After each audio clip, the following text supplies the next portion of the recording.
Assalamualaikum warahmatullahi wabarakatuh. Baik teman-teman, kali ini kita akan belajar mengenai materi teks negosiasi pada pelajaran Bahasa Indonesia yang ada di kelas 10. Apa sih definisi teks negosiasi? Definisi teks negosiasi adalah proses tawar-menawar di antara beberapa pihak untuk mencapai sebuah kesepakatan. Selanjutnya, mari kita membahas pengertian teks negosiasi. Menurut KBBI atau Kamus Besar Bahasa Indonesia, pengertian teks negosiasi pada dasarnya diambil dari kata negosiasi. Apabila dilihat dari artinya, negosiasi merupakan proses tawar-menawar yang dilakukan oleh dua belah pihak dengan jalan berunding untuk mencapai kesepakatan bersama antara satu pihak dan juga pihak lainnya. Teman-teman, adapun tujuan dari teks negosiasi yaitu untuk mencapai kesepakatan antara dua pihak yang memiliki kepentingan atau tujuan yang berbeda.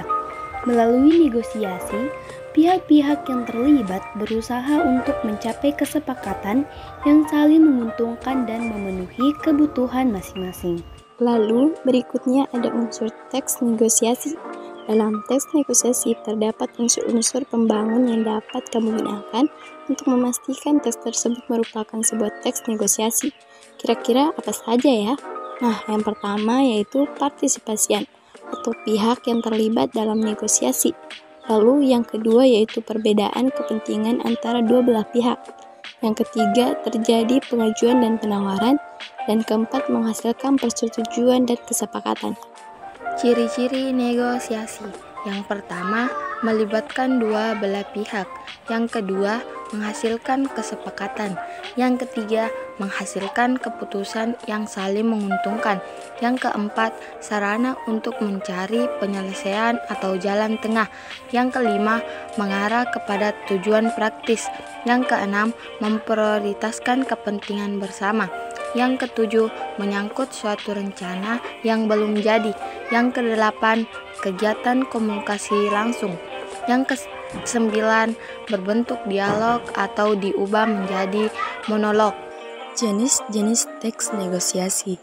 Teks negosiasi terbagi menjadi 3 jenis, yaitu teks negosiasi lisan, gabungan, dan tulisan. Dan yang ke-1, teks negosiasi lisan. Jenis teks negosiasi lisan adalah teks yang dikemas dalam bentuk dialog. Contoh teksnya seperti dialog penawaran atau kesepakatan antara dua belah pihak atau percakapan sehari-hari. Dan yang kedua, teks negosiasi gabungan.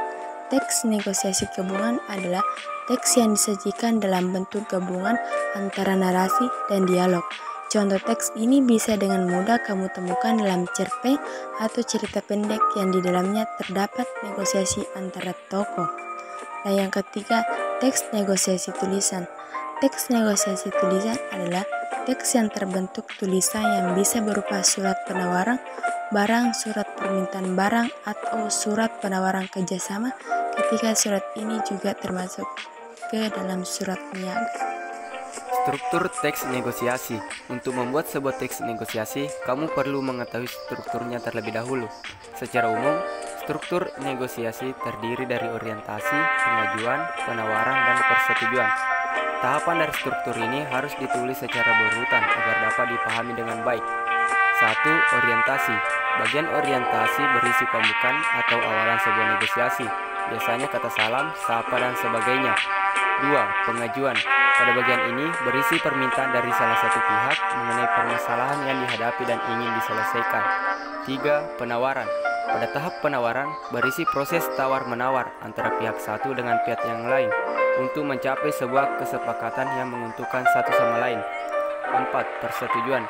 Jika tawar-menawar sudah dilakukan, maka tahap selanjutnya kesepakatan atas hasil penawaran dari kedua belah pihak. Bagian persetujuan merupakan titik temu dari penawaran dan pengajuan yang telah dilakukan oleh kedua belah pihak.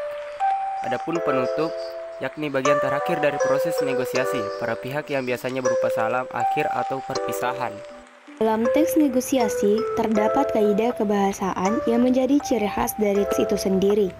Pada teks negosiasi, terdapat kaidah-kaidah kebahasaan yang digunakan. Itu apa saja ya? Yaitu ada kalimat. Terdapat 6 kategori kalimat yang bisa kamu temukan dalam teks negosiasi, yaitu kalimat deklaratif, kalimat interrogatif, kalimat imperatif, kalimat harapan, kalimat bersyarat, dan kalimat persuasi.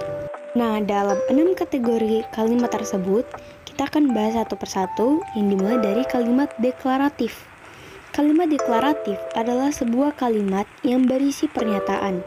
Kalimat deklaratif disebut juga sebagai kalimat berita. Contohnya, di tempat lain harganya bisa lebih mahal, Pak. Ini sudah paling murah, jadi Bapak tidak akan rugi beli di sini.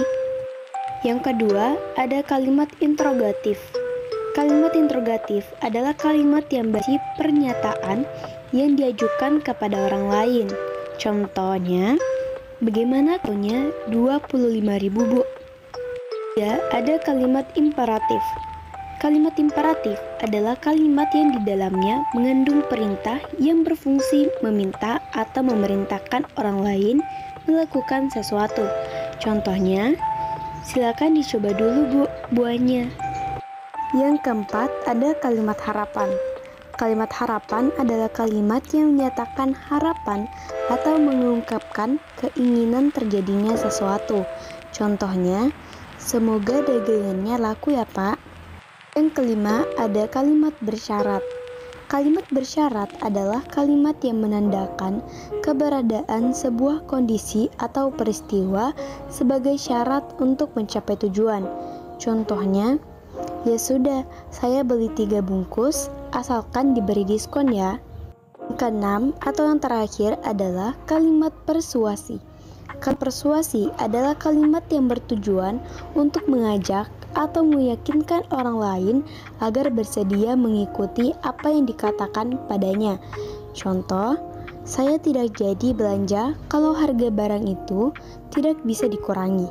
Lalu, gimana sih cara membuat teks negosiasi? Yuk kita cari tahu tahapannya berikut ini. Nah, yang pertama yaitu persiapan atau perencanaan. Di tahap awal ini, tentukan tema dari kegiatan negosiasi. Contoh seperti tema kegiatan jual beli atau kegiatan negosiasi untuk menentukan kebijakan tertentu dan sebagainya. Lalu, yang kedua, tentukan pihak yang berkaitan. Untuk tiap kegiatan negosiasi, perlu ditentukan siapa saja pihak-pihak yang berkaitan. Contohnya, untuk tema jual beli, tentukan siapa saja pihak yang berperan untuk menjadi penjual dan pembeli. Lalu yang ketiga itu tentukan hal yang dinegosiasikan. Selanjutnya tentukan juga apa yang ingin dinegosiasikan dalam teks tersebut. Untuk tema jual beli misalnya, tentukan apa yang diperjualbelikan, apakah itu berupa barang atau jasa. Jangan lupa juga tentukan waktu dan tempat atau latar negosiasi. Lalu yang keempat yaitu siapkan argumen. Dalam tiap teks negosiasi, masing-masing pihak perlu mengutarakan apa saja yang diinginkan secara bijaksana melalui berbagai argumen. Lalu yang kelima yaitu rencanakan kegiatan tawar-menawar dan penyelesaian masalah. Selain menyampaikan argumen, melakukan juga tawar-menawar antara pihak yang terlibat hingga tercapai sebuah kesepakatan. Contohnya pada tema jual beli, tawar-menawar berupa kesepakatan untuk harga barang atau jasa yang diperjualbelikan. Lalu yang keenam yaitu penutup. Tentukan tahap terakhir yang akan menutup proses negosiasi tersebut. Dalam teks negosiasi bisa berupa kedua pihak saling mengucapkan terima kasih dan salam apabila menegosiasi bersifat formal. Maka tak salah juga bisa ditutup dengan kesepakatan tertulis dan penandatanganan dokumen tertentu antar pihak yang terlibat. Lalu yang ketujuh yaitu sesuaikan kerangka dengan struktur teks. Setelah kamu selesai membuat kerangka teks, dari tahap di atas, langkah selanjutnya adalah menyesuaikan kerangka tadi dengan struktur teks negosiasi. Lalu, yang terakhir yaitu kembangkan menjadi sebuah teks saat kerangka pada struktur sel tersebut rapi, kamu bisa mulai mengembangkan jadi sebuah teks yang utuh. Perlu diingat bahwa saat proses pengembangan kerangka menjadi teks, kamu harus memperhatikan kaidah kebahasaan yang digunakan agar teks negosiasi mudah dimengerti oleh pembaca. Contoh teks negosiasi. Pembeli, berapa harga sekilo mangga ini, Bang? 30.000, Bu, murah. Boleh kurang kan, Bang? Belum boleh, Bu, barangnya bagus loh. Ini bukan karbitang batang pohon. Iya, Bang, tapi harganya boleh kurang kan? Kan lagi musim, Bang. 20.000 saja ya. Belum boleh, Bu, 28.000 ya. biar saya dapat untungnya, Bu. Baiklah, tapi saya boleh milih sendiri ya bang. Asal jangan pilih yang besar-besar, Bu, nanti saya bisa rugi. Ya bang, yang penting saya dapat mangga yang bagus. Saya jamin, Bu, kalau ada yang busuk boleh ditukar.